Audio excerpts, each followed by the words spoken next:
নমস্কার বন্ধুরা, village কুইরের Sanchita channel থেকে আমি সঞ্চিতা আপনাদের জানাই স্বাগতম। পেঁয়াজ, কাঁচামরিচ, শসা কাটা দেখে ভাবছেন যে আজকে কি রান্না হয়েছে। আজকে রান্না হয়েছে লোটে মাছের ঝুরি রেসিপি। লোটে মাছ সম্পর্কে বিশেষ কিছু বলার নেই। লোটে মাছ হচ্ছে সামুদ্রিক মাছ, এর গায়ে আঁশ নেই বললেই চলে। লোটে মাছ এর দেহের আকার থেকে গালটা একটু বড়। আমি লোটে মাছের মাথা আর লেজ কেটে ফেলে দিয়েছি। লোটে মাছের ঝুরি করার জন্য আমি নিয়েছি পেঁয়াজ বাটা, রসুন বাটা, আদা বাটা, জিরা বাটা। লোটে মাছ কিন্তু অনেকটা নরম মাছ, এর কাঁটাগুলোও নরম। লোটে মাছের ঝুরি আমার কাছে ভালো লাগে একদম ঝুরো ঝুরো, অর্থাৎ শুকনো শুকনো হবে আর ঝালটা একটু টান হবে। লোটে মাছের ঝুরি করার জন্য আমি এইখানে লবণ আর হলুদ দিয়ে মাছগুলো ভালো করে মেখে নিচ্ছি। অনেকে কিন্তু লোটে মাছ একদম কাঁচা মশলার ভিতর দিয়ে কষিয়ে নেয়, কিন্তু আমি এখানে মশলার সাথে না কষিয়ে ভেজে নেব। লোটে মাছ ভাজার জন্য কড়াইতে তেল দিয়েছি। রান্নার ফাঁকে আমি জানালাতে দেখছি যে কয়েকটা শালিক খাবার খাচ্ছে, তো আপনাদের কাছে আমি না শেয়ার করে পারছি না। আপনাদের কাছে আমি এই দৃশ্যটি শেয়ার করছি। আপনারা যারা নিয়মিত আমার চ্যানেলের ভিডিওগুলো দেখেন তারা কিন্তু খেয়াল করেছেন আমার প্রথম ভিডিও ছিল কিন্তু লোটে মাছের একটি রেসিপি। সেখানে আপনারা আমাকে বেশ সাপোর্ট করেছেন। আপনাদের রান্না বিষয়ে কিংবা আমার বিষয়ে যদি কোনো কিছু জানার থাকে তাহলে আপনারা কমেন্ট করে আপনাদের প্রশ্নটি করতে পারেন। আমি আপনাদের প্রশ্নের উত্তর পরবর্তী কোনো ভিডিওতে দেওয়ার চেষ্টা করব। আজকের ভিডিওটিতে আপনাদের মাছ ভাজার একটি টিপস দিচ্ছি। কড়াই যখন অনেক গরম হবে তারপর আপনারা তেল দিবেন। তেল ভালোভাবে যখন গরম হবে তখন আপনারা মাছগুলো ছেড়ে দেবেন।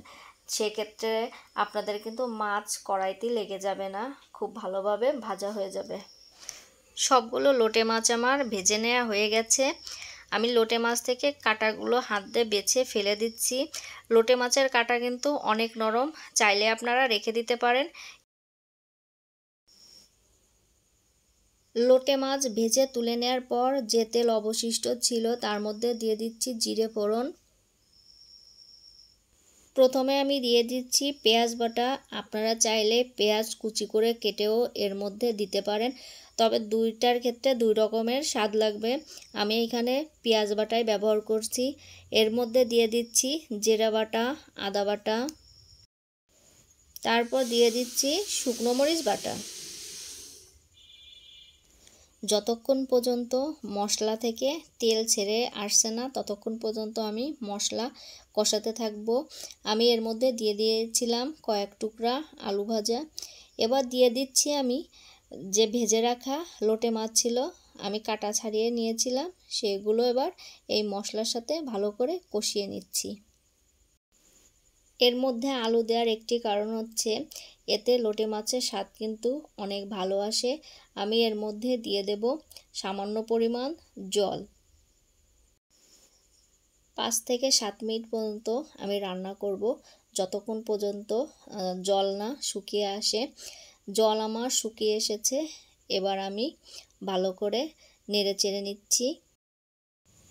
আমার এই লোটে মাছের রেসিপিটি আপনাদের কেমন লেগেছে তা আপনারা অবশ্যই কমেন্টে আমাকে জানাবেন।